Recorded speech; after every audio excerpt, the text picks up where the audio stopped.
May 16 ഈസ്റ്ററിൻ്റെ 6-ാം ആഴ്ചയിലെ ശനിയാഴ്ച.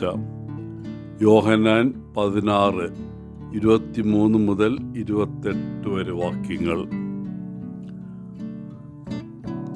ഒരിക്കൽ ഒരു സ്ത്രീ യേശുവിനോട് ആത്മാർത്ഥമായി പ്രാർത്ഥിച്ചു, തന്നെ സമ്പന്നയാക്കണമെന്ന്. എല്ലാ ദിവസവും മാസങ്ങളോളം അവൾ താൻ ആഗ്രഹിച്ച അനുഗ്രഹത്തിനായി പ്രാർത്ഥിച്ചുകൊണ്ടിരുന്നു. 3 മാസത്തോളം പ്രാർത്ഥനയും അപേക്ഷയും നടത്തിയിട്ടും അവൾ പ്രതീക്ഷിച്ചത് ലഭിച്ചില്ല.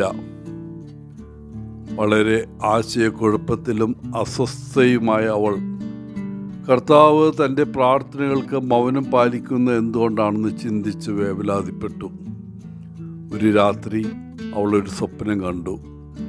അതിൽ യേശു അവളുടെ ഹൃദയത്തോട് സൗമ്യമായി പറഞ്ഞു, നീ വീട്ടിൽ താമസിച്ച് വിശ്രമിച്ചുകൊണ്ടാണ് പ്രാർത്ഥിക്കുന്നത്, അതുകൊണ്ടാണ് നിനക്കൊന്നും ലഭിക്കാത്തത്. നീ ആഗ്രഹിച്ചത് നേടാൻ നീ പരിശ്രമിക്കണം, പ്രവർത്തിക്കണം. പിറ്റേന്ന് രാവിലെ അവർ ഉണർന്നപ്പോൾ അവളുടെ ഉള്ളിൽ എന്തോ ഒരു മാറ്റവും തോന്നി. വീണ്ടും പ്രാർത്ഥിച്ചിട്ട് ഇത്തവണ പ്രാർത്ഥന മാത്രമല്ല, അവൾ ഉത്സാഹത്തോടെ പ്രവർത്തിക്കാനും വിശ്വസ്തയോടെ സ്ഥിരോത്സാഹം കാണിക്കാനും ദൈവത്തിൽ ആശ്രയിച്ചുകൊണ്ട് തൻ്റെ പങ്ക് നിറവേറ്റാനും തുടങ്ങി. കാലക്രമേണ പ്രാർത്ഥന, കഠിനാധ്വാനം, ക്ഷമ, ദൈവകൃപ എന്നിവയിലൂടെ ഒടുവിൽ അവൾ കർത്താവിനോട് ആവശ്യപ്പെട്ടത് അവൾക്ക് ലഭിച്ചു.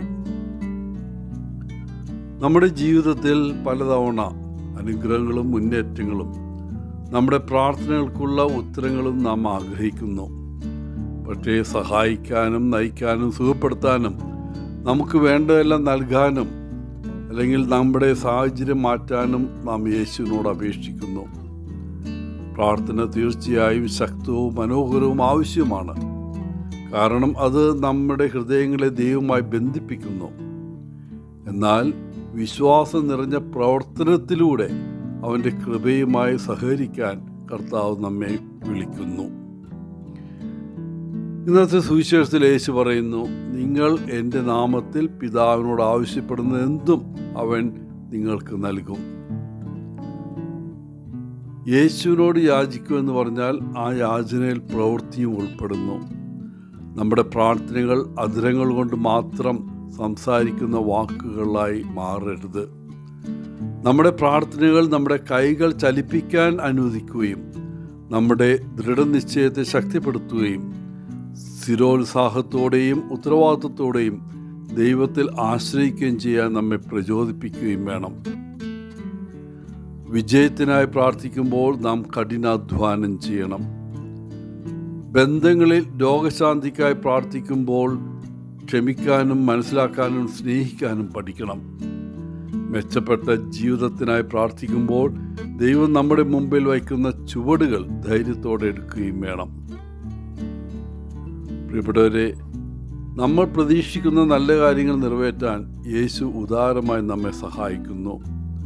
പ്രത്യേകിച്ച് നാം നമ്മുടെ ഭാഗം ആത്മാർത്ഥമായി ചെയ്യുകയും ഫലങ്ങൾ അവനിൽ ഏൽപ്പിക്കുകയും ചെയ്യുമ്പോൾ പ്രാർത്ഥിക്കുന്നവരെ മാത്രമല്ല, ധൈര്യത്തോടും ക്ഷമയോടും ദൃഢനിശ്ചയത്തോടും കൂടി വിശ്വസ്തയോടെ പ്രവർത്തിക്കുന്നവരെയും ദൈവം അനുഗ്രഹിക്കും.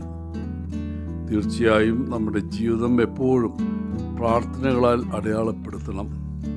പ്രാർത്ഥനകൾ കൊണ്ട് മാത്രമല്ല, പ്രവൃത്തികളാൽ അത് പൂർത്തീകരിക്കുകയും വേണം.